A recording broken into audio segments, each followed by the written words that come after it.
सभापति महोदय, मैं आपका आभारी हूँ कि आपने मुझे वित्त विधेयक पर बोलने के लिए आमंत्रित किया। जिन परिस्थितियों में यह बजट आया, उन परिस्थितियों की चिंता प्रायः सभी मित्रों ने की है।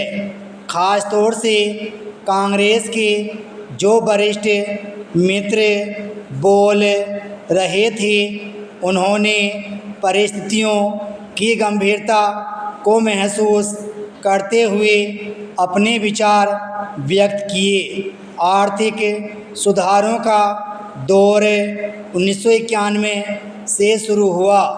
अनेक कठिनाइयाँ थीं और उन कठिनाइयों में देश की जो आर्थिक स्थिति निर्मित हुई, भारतीय जनता पार्टी को विरासत में जो कुछ मिला, उन कठिनाइयों से निकलने का रास्ता किसी भी वित्त मंत्री की मजबूरी हो सकती है।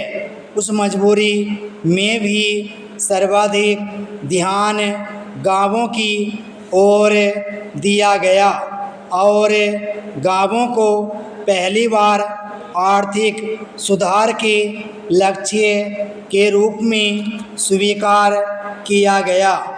मैं समझता हूँ कि यह महात्मा गांधी के उन सपनों को साकार करने का अवसर देना था, जिसकी प्रतीक्षा पिछले कई वर्षों से यह देश कर रहा था। हमारी योजनाएं जो भी बनती थीं, उन सब आर्थिक योजनाओं में हम केवल आंकड़ों पर चर्चा करते थे और आंकड़ों के आधार पर ही नए आंकड़े खड़े किया करते थे, लेकिन गाँवों की उन ज़रूरतों को महसूस नहीं कर पाए जिनके बिना गांव और शहर के बीच की खाई बढ़ती रही।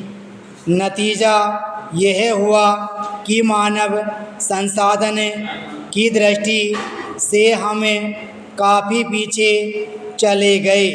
विश्व में हमारा स्थान कहाँ पहुँच गया, यह कहना कठिन है, क्योंकि सारी व्यवस्थाएं और योजनाएं कुछ मुट्ठी भर लोगों को नज़र में रखकर निर्मित होती थीं।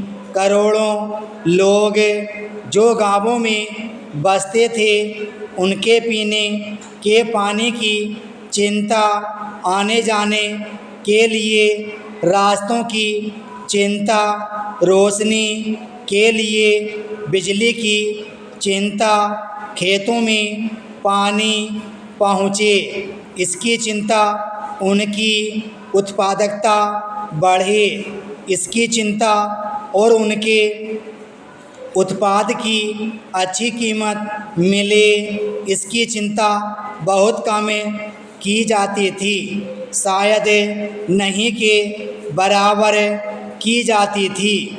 यह अवसर देश को देखने को मिला कि आज गाँवों की ओर यह देश और देश की व्यवस्था मजबूती से बढ़ रही है।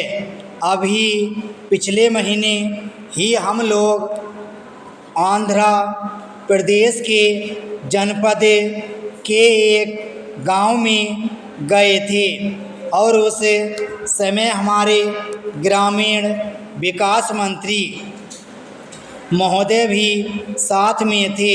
हम ग्रामीण विकास मंत्रालय की सलाहकार समिति के साथ गए थे। जिस प्रकार हम यहाँ अपने मित्रों को सुन रहे हैं, ख़ास तौर से प्रतिपक्षी मित्रों को, उसी तरह से हमने आम बजट को लेकर वहाँ के आम व्यक्ति को सुना।